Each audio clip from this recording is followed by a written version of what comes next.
सोचे कदीम यूनान के बारे में, एक ऐसा शख्स जो फलसफी भी था, सियासतदान भी, शायर भी, और तो और खुद को देवता कहता था। आज हम बात करेंगे एम्पीडोक्लीस की और इसके कायनात के इस अजीम नजरिए की जिसने 2000 साल से भी ज्यादा अरसे तक मगरिबी दुनिया पर राज किया। एम्पीडोक्लीस ने अपने बारे में क्या कहा, जरा सुनिए। मैं एक लाफानी देवता, अब फानी नहीं रहा, तुम में घूमता हूं, सबकी तरफ से इज्जत पाता हूं। ये सिर्फ एक जुमला नहीं है, ये उस शख्स के एतमाद, उसकी पुरअसरारियत की एक झलक है जिसने कायनात के सबसे बड़े राजों को हल करने का दावा किया था। और बात जब इख्तिताम की हो तो वो भी उसकी जिंदगी की तरह ड्रामाई था। एक कहानी है कि अपनी लाफानियत साबित करने के लिए उसने खुद को सिसली के एक जिंदा आतिशफिशों माउंट एटना में झोंक दिया। उसका ख्याल था कि वो एक देवता बन के वापस आएगा, लेकिन आतिशफिशा ने उसका एक कौंसी का सैंटल बाहर फेंककर जैसे उसके दावे की हकीकत बयान कर दी। तो आखिर कौन था ये आदमी? अच्छा, एम्पेडोक्लीस को समझने से पहले हमें उस दौर में जाना होगा, उस दौर की सबसे बड़ी फिक्री पहेली को समझना होगा। एक ऐसा मुअम्मा जिसने यूनान के बड़े बड़े दिमागों को चक्कर कर रख दिया था। इस जमाने में ना फलसफा दो बिल्कुल अलग अलग कैंपों में बटा हुआ था। एक तरफ थे हेराक्लीटस, जिनका कहना था सब कुछ बह रहा है, मतलब दुनिया हर लम्हा बदल रही है।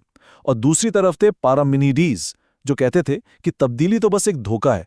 उनका मानना था कि जो चीज असली है वो हमेशा से है और हमेशा रहेगी, वो बदल ही नहीं सकती। हमारे हवास हमें बेवकूफ बना रहे हैं। तो ये थी वो बड़ी मुश्किल। ये कैसे मुमकिन है, एक ही वक्त में हर चीज बदल भी रही है और कुछ भी नहीं बदल रहा? ये तो एक ऐसा तजाद था जिसका कोई जवाब नहीं मिल रहा था। इसका हल क्या था? और फिर मैदान में आते हैं एम्पेडोक्लीस अपने शानदार हल के साथ। उन्होंने एक ऐसा नजरिया पेश किया जिसने इन दोनों मुखालिफ सोचों को एक साथ जोड़ दिया। तो उसने कहा, देखो, पूरी कायनात सिर्फ 4 बुनियादी अबदी चीजों से बनी है, जिन्हें उसने जड़ें कहा: आग, हवा, पानी और मिट्टी। ये समझ लें कि ये कायनात के बिल्डिंग ब्लॉक्स हैं। ये जड़ें कभी खत्म नहीं होती, बिल्कुल वैसे ही जैसे पार्मेनिडीज कहते थे कि असल हकीकत नहीं बदलती। तो इस तरह मसले का आधा हिस्सा तो हल हो गया। और यहां इसका शायराना अंदाज भी नजर आता है। इसने इन चारों जड़ों को खाली नाम नहीं दिए, बल्कि देवताओं से जोड़ दिया। ज़्यूस चमकती भी आग के लिए, हीरा जिंदगी बख्श हवा, एडोनियस तारीक मिट्टी और नॉयस्टस पानी के लिए। अच्छा, एक मिनट, अगर ये जड़ें खुद नहीं बदलती तो फिर हमें अपने इर्द गिर्द ये तब्दीली नजर क्यों आती है? यहाँ एम्पेडोक्लीस के नजरिए का दूसरा और बहुत दिलचस्प हिस्सा सामने आता है: 2 कायनाती कुव्वतें। उसने इन कुव्वतों को मोहब्बत और तफरीका या लव एंड स्ट्राइफ का नाम दिया। सोचे, मोहब्बत एक मैग्नेटिस की तरह है जो इन चारों जड़ों को आपस में खींचकर जोड़ती है और नई चीजें बनाती है, और तफरीका इसके बिल्कुल उलट है। ये चीजों को अलग करता है, तोड़ता है, बिखेरता है। यही वो कुव्वतें हैं जो दुनिया में मुसलसल तब्दीली लाती हैं, जैसा कि हेराक्लिटस ने कहा था। एम्पेडोक्लिस के मुताबिक कायनात का एक लामुतनाही चक्कर है। सबसे पहले मोहब्बत का एक कामिल दायरा है जहां हर चीज एक है। फिर तफरीका की कुव्वत आती है और इन अनासिर को अलग करना शुरू कर देती है। इसी से हमारी दुनिया बनती है। जब तफरीका का राज मुकम्मल हो जाता है तो हर चीज बिखर जाती है, लेकिन फिर मोहब्बत वापस आती है और तख्लीक और तबाही का ये अबदी रक्स फिर से शुरू हो जाता है। और ये जो चक्कर है ना, ये सिर्फ सितारों और सैयारों का नहीं था। एम्पेडोक्लिस का मानना था कि हमारी रूहें भी इसी साइकिल का हिस्सा हैं।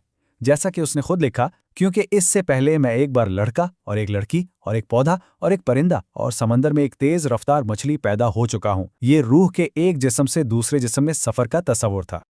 तो इस सब का नतीजा क्या निकला? एम्पेडोक्लीस का यह नजरिया सिर्फ एक पुरानी कहानी बनकर नहीं रह गया, इसने आने वाली सदियों पर गहरा असर डाला। इसका नजरिया कब तक कायम रहा?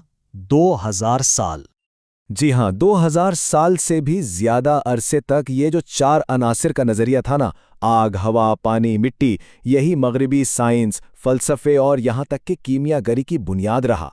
अरस्तु से लेकर कुरूने वस्ता के मुफक्किरीन तक सबके लिए माद्दा को समझने का यही तरीका था। और ये बात हमें वापस एम्पेडोक्लीस की शख्सियत पर ले आती है। वो क्या था? एक जीनियस या एक पागल? एक ऐसा विजनरी जो कायनात को बिल्कुल अलग नज़र से देखता है, और एक ऐसा शख्स जो खुद को खुदा मानता है। उन दोनों के बीच में आखिर लकीर कहाँ होती है?